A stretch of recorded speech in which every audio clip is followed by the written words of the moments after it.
É incrível, né?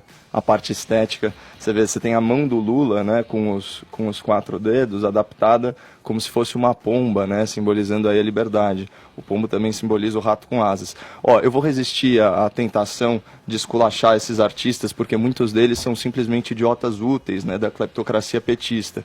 Não significa em absoluto que sejam mau caráter. Aqui, essa hashtag, eu queria levar essa discussão pro plano das ideias mesmo, essa hashtag Lula Livre, né? O que ela significa? Para mim, ela sintetiza uma ideia, assim, ou melhor, né, uma fantasia, ou melhor ainda, uma narrativa.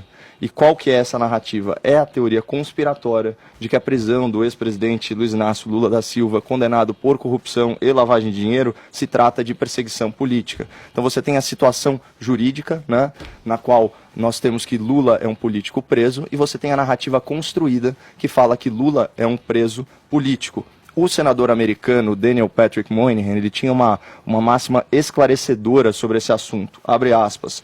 Todos têm direito à sua própria opinião, mas não aos seus próprios fatos, né? E basta uma análise superficial, Carlos Aros, do processo judicial para desconstruir Lula livre. Eu queria destacar alguns pontos aqui bem rápido. Em primeiro lugar, a Lava Jato. O Lula foi investigado e processado no âmbito da Operação Lava Jato, que só na primeira instância condenou 139 réus. Outros, entre eles políticos de diversos partidos. Então o Lula é só mais um entre muitos corruptos, não é nada pessoal.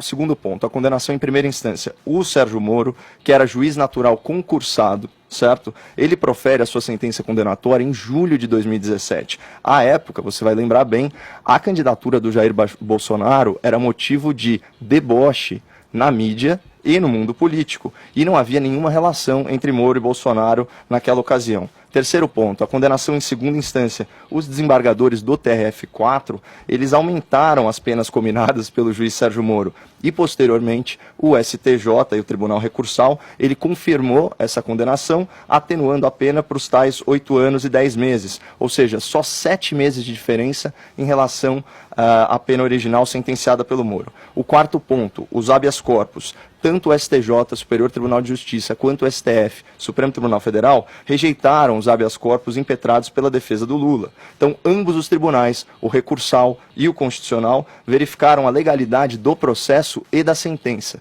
Quinto ponto, falar dos julgadores. Ao longo de 2 anos, o Lula teve o privilégio, e é isso mesmo, o privilégio de ser julgado por 20 magistrados. O Moro, os 3 desembargadores do TRF4, os 5 ministros do STJ e os 11 ministros do STF, sendo que e todos eles fazendo amplo exame das provas colhidas e apresentadas pelo Ministério Público. Só no STF, que é o órgão máximo da justiça brasileira, para o qual não se exige, inclusive, concurso público, 8 dos 11 ministros foram indicados por Lula ou por Dilma, incluindo um ex-advogado do PT, que atualmente é presidente desse tribunal, né? Então, portanto, falar em perseguição política, no caso do Lula, é negar a própria justiça e abstrair a realidade. Que conspiração é essa que envolve 20 magistrados, 3 tribunais e antigos aliados do lulopetismo, que inclusive devem a sua consagração profissional aos governos do PT? Então, a conclusão é muito simples. O Lula, como preso político, não é apenas improvável, é impossível. A realidade, ela se impõe, chega a ser constrangedor argumentar contra ela. Então, como que a gente explica esse fenômeno, porque é um fenômeno, da hashtag Lula Livre?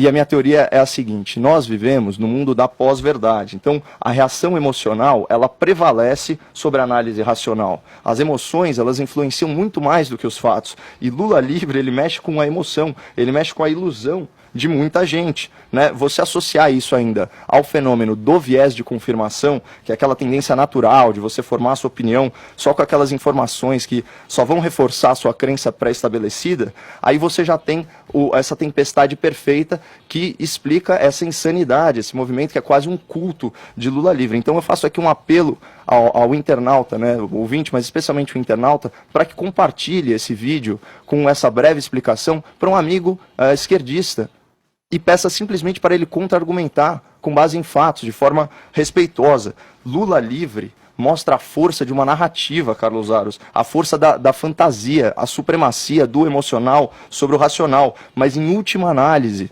Lula livre é um testemunho do poder da mentira. Olha o poder da mentira. É por isso que que eu sempre falo sobre o Lula. Não apenas porque quem desconhece a história está condenado a repeti-la, mas também porque uma mentira contada 1000 vezes se torna verdade. E eu sou um patriota, eu não quero que essa mentira prospere. Lula livre é uma mentira. Dia 26, agora, dia 26 de maio, eu estarei na Paulista em nome da verdade. O Brasil precisa de reformas estruturantes, reformas já. Inclusive a Jovem Pan vai fazer uma cobertura especial no domingo, se não me engano, entre 2 e 6 da tarde dessas manifestações. Participarei também dessa cobertura. E o ponto é o seguinte, aqui é a realidade que se impõe. A gente precisa reformar a Previdência, a gente precisa reformar nosso Código Penal, a gente precisa de uma reforma administrativa. Então, esse jogo aí entre razão e emoção, na qual a emoção está ganhando espaço demais, a gente tem que retomar a racionalidade no processo político.